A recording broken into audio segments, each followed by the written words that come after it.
Hi guys, I'm Jeffrey, this is AutoAlchemy, and this is another video in my OPS typing series. So the typical structure of this video is that I am attempting to type people in the objective personality class as they're being typed by Dave and Shan. So there's usually a part one where I watch footage of that person, try to type them, and then a part two where I reflect on where I went wrong, where I went right, so on and so forth.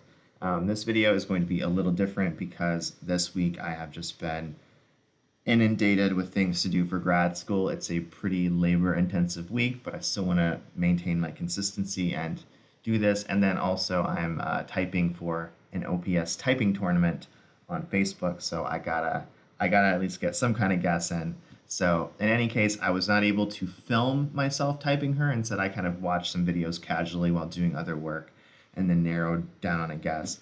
And instead, this is just going to be me kind of reflecting on where I went wrong, where I went right. It'll probably be much shorter than the typical OPS typing video that I do. So in any case, with all that being said, let's move along. I think I did pretty well this week with Sophia. So scrolling down here, I typed her as an ESFP, MF, consume, play, sleep, blast, and then her actual type was double feminine, ESFP, consume, sleep, blast, play. So, right off the bat, a lot of things that I got correct.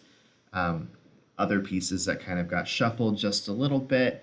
As far as the modalities, so MF versus double feminine, I've said it before and I'm sick of saying it, but I don't really like thinking about the modalities. I feel like they're a real weak spot in my understanding of typology, and typically I just do double feminine because it seems like statistically that's the best way to go. In this case, however, I decided to venture a risk and type her as MF, primarily because she's a musician, and I see that as like a pattern amongst musicians, having that masculine sensory to be able to sort of latch on to the beat and manipulate the sound in a very like tactile way. Um, it's obviously not a 100% guarantee that you're going to have those modalities if you're a musician, and in this case, that was a mistaken assumption on my part. So, that was a risk. That was a guess. I don't feel too bad about that. And then, all right, so I got observer right. That was pretty easy for me.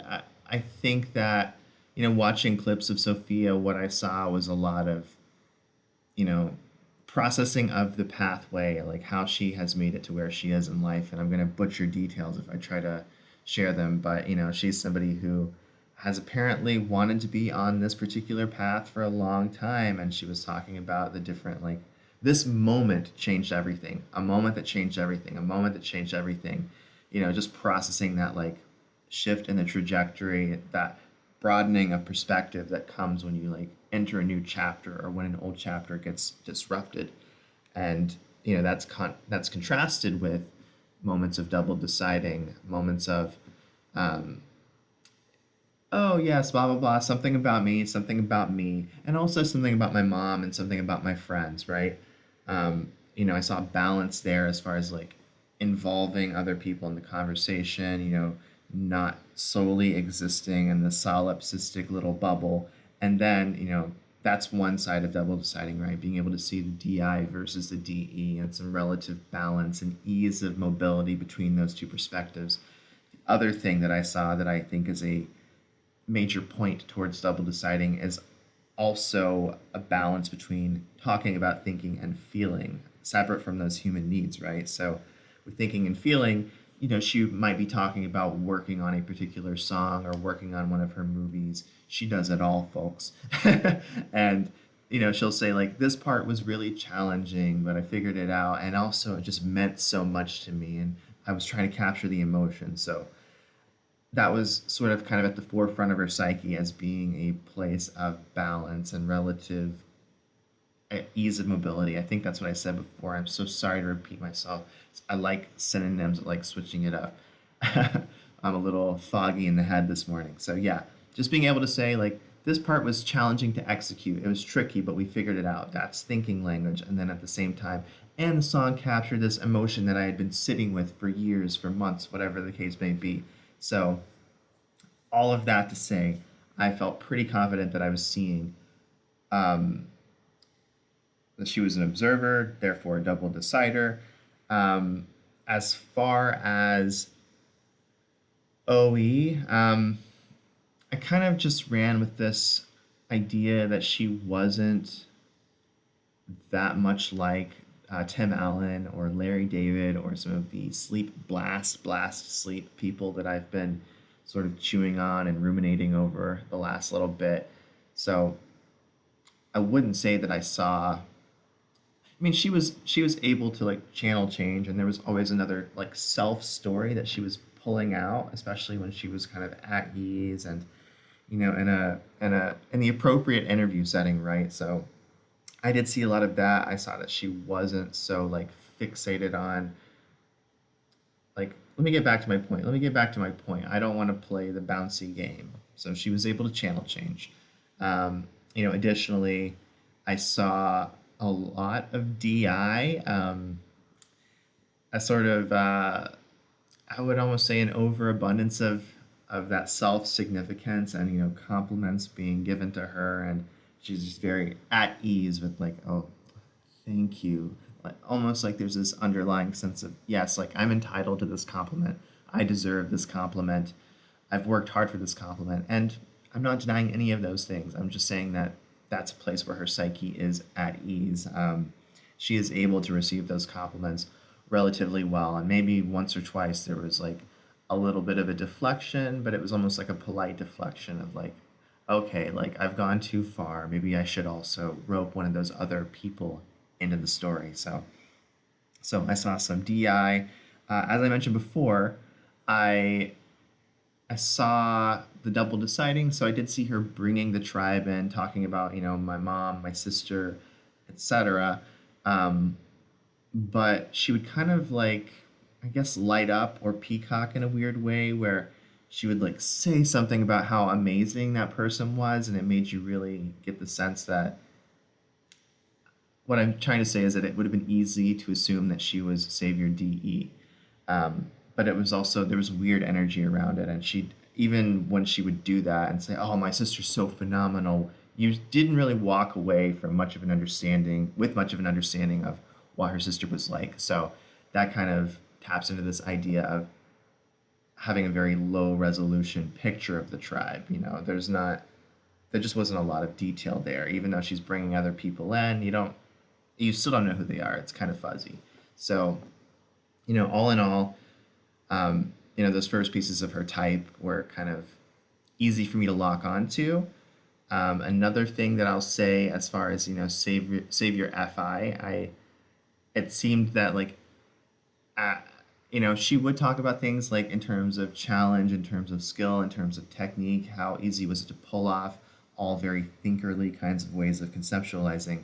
But then at the end of the day, I feel like her language was just flooded with more markers of, emotionality, feeling, value. Um, this was the most magical moment of my life.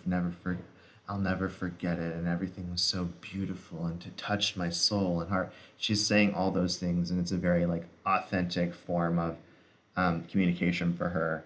Another, so the SF perspective I really saw. Sometimes I saw her kind of going off on like wearing this brand and this brand and this brand at a particular event, and so she's kind of aware of that spectrum of, you know, different luxury clothing items that she could be wearing, and is image conscious in that way. So that felt like another point for SF. I'm just on a roll right now. What else to say? So, um, yeah, that's the SF stuff. I think that's probably good enough. Now, where I kind of got tripped up is I I thought she was more introverted, which would mean that she's either blast or play last. So that I kind of stumbled into the right direction. I had even considered that the horrible thing is I had considered the correct animal stack for her. I had considered consume, sleep, blast, play. One of the reasons that I thought that she had to be, I originally thought she was infodom because she seemed like a very serious person in most of her interviews, and And and as a very serious person, she actually wasn't getting pulled off track all that much, or she wasn't being all that goofy, even though she was reactive. She wasn't that goofy, and everything just, this is the path that I've been on my entire life. And I don't know if I can convey it well, and I unfortunately don't have any clips prepared, but maybe if I just click an arbitrary point, we'll see some of that. Let me make sure that the volume is actually set up here. Excellent. Excellent. Yes. Weird when I say that, but you know what? I'm gonna embrace it. Screw them. Your Halloween is now your reality every day. It's so Besides true. coming here in a Honda, it's your reality every day. Beauty and the Beast. Oh my god. Jill took Oh no. TJ, come in here, TJ. I will not accept this. I love you. I love you. Okay, well, that was completely pointless because I took a gamble. But there's just a very, generally speaking, her like mode of speech seems to be very pretentious and very measured, and these are things that I associate with being an info dom as opposed to being like goofy energy dom, and especially with her actually being save your sleep and not save your play. It's like there's a lot of refined, known information that she's pulling from about her path, about her lifetime trajectory. So I saw introvert. I thought I was seeing infodom, and that would have given me the correct animal stack. But then I started to overthink it a little bit. The pretension of her character started to rub me the wrong way. I started wondering if maybe that was more of a demon that she was trying to project, an image that she was trying to project, that she is like this very deep NF soul. So I thought maybe that meant more so demon sleep, but I thought the sleep was still kind of high up there. I don't know. So in any case, I just overthought a little bit there at the end, but I feel fairly good about this. I think one final thing that I think is probably worth mentioning is, I typed her a savior play because of the particular interview that I have pulled up here. Other interviews, I didn't really see her in this light, but I thought she was like even more so reactive than normal in this video, and so I saw that as savior play, and maybe this time I'll play a quick clip and we'll actually find something of value. But what I kind of realized is that the play is a little bit strained. Like it feels like she's forcing herself to be goofy, forcing herself to have a good time, forcing herself to kind of keep eyes on everyone in the room and react. But a lot of what she's saying is very much like simply reiterating what a person's already said, or I don't know, I just feel very strained. So in any case, maybe if this is not evident within 10-15 seconds of this clip, then we'll just move along, but we'll try. I love it. By the way, I'm obsessed with radio. Cool. Like, I would love to work in radio one day. I love it so much. And I've been putting on performances at each station that I've been to. Awesome. So I come in with dancers, and we perform Love is the Name and 2 other songs as well. Wow. And it's been really, really cool. So we've basically been on the road for a while. I was also in Mexico for the premiere of, so I was in my first feature film, which was very exciting. Disney Channel has a franchise internationally called The Aletta, which is like the biggest thing since Hannah Montana for them. Really? And they kind of ended the franchise with a feature film.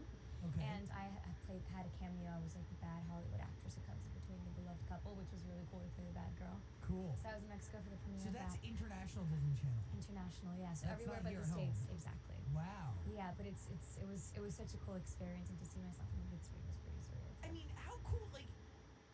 Okay, well, that didn't really capture what I wanted it to, but I think it did capture. I don't want to say that was incredibly pretentious, right? I've seen more of the pretentiousness in other clips on more standard talk shows, Jimmy Fallon, maybe something like that, which I'm probably not going to pick again because the Universal claimed a portion of my last video, and that didn't really turn out all so well. But in any case, back on track, she, just like the level of communicating and like the ability to, have like a personal consume subjective experience, but then take you along as she's communicating fairly well. And then, as a censor, she's also not leaving out any details. So just overall, I think Infodom does make a lot of sense to me. being an introvert also makes a lot of sense to me. So that would like nail the animal stack. And so in any case, I guess I'll just leave it at that. Except I remembered the thing that I wanted to say way back when. So finally, like as points for demon intuition, it just seemed like maybe this is a little bit of peacocking, but like in talking about I talked about how she's very like moment conscious, right? This was a moment that changed my life. This was a moment, whatever. When she is getting a little more pretentious, she's talking about how like magical and surreal a moment was, and so there's sort of like something there that goes. If something is surreal or magical, it goes beyond known reality, beyond what is present, what is obvious, what is related to the sensory. And so, I don't know, just like a little oddness, a little charge around things that are not of this reality, not of this world. So, with that, I'm a cap it. I hope you all have a great day and toodaloo. I'm going to say goodbye in as many different ways as I can. Peace.